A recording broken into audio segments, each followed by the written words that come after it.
ఏకంగా 5,000 కోట్లతో కేంద్రం నుంచి మెడికల్ కాలేజీని దింపారట మాధవి. షాక్లో సీఎం జగన్. సాయిధరం తేజ తల్లి అయినటువంటి మాధవి ఒకటి రెండు కాదు, దాదాపు 500 కోట్ల రేంజ్లో అయితే మరి కేంద్రం నుంచి ఒక మెడికల్ కాలేజ్ని రిలీజ్ చేసినట్టుకైతే సమాచారం. సో ఎందుకు అనంటే ఇప్పుడున్నటువంటి ఒక సిచ్యువేషన్ నుంచి ఎలాగైనా బయటపడాలని జనసేన అయితే కోరుకుంటోంది.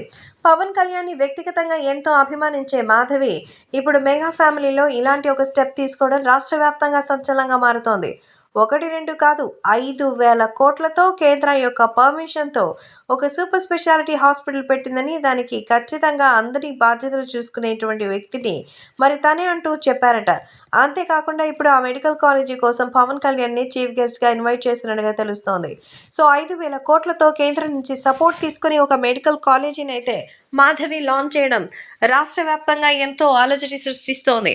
సో చదువుకోవాలనుకునేటువంటి ఆ పేద డాక్టర్స్కి సంబంధించినటువంటి వాళ్ళకి సో ఎంతో అద్భుతమైనటువంటి అవకాశాలు కల్పిస్తామని ఈ సందర్భంగా మాధవి చెప్పినట్టుకైతే సమాచారం. కాబట్టి ఖచ్చితంగా రాబోయే రోజుల్లో మంచి విజయాన్ని సాధించి, అంతేకాకుండా జనసేన పార్టీ అధికారంలోకి రావాలని కోరుతూ మరి ఏ పార్టీ నుంచి ఎలాంటి ఇబ్బందులు లేవని అయితే తెలుస్తోంది. కాబట్టి సోషల్ మీడియాలో సైతం ఈ విషయం ఎంతో సెన్సేషన్‌గా మారుతోంది.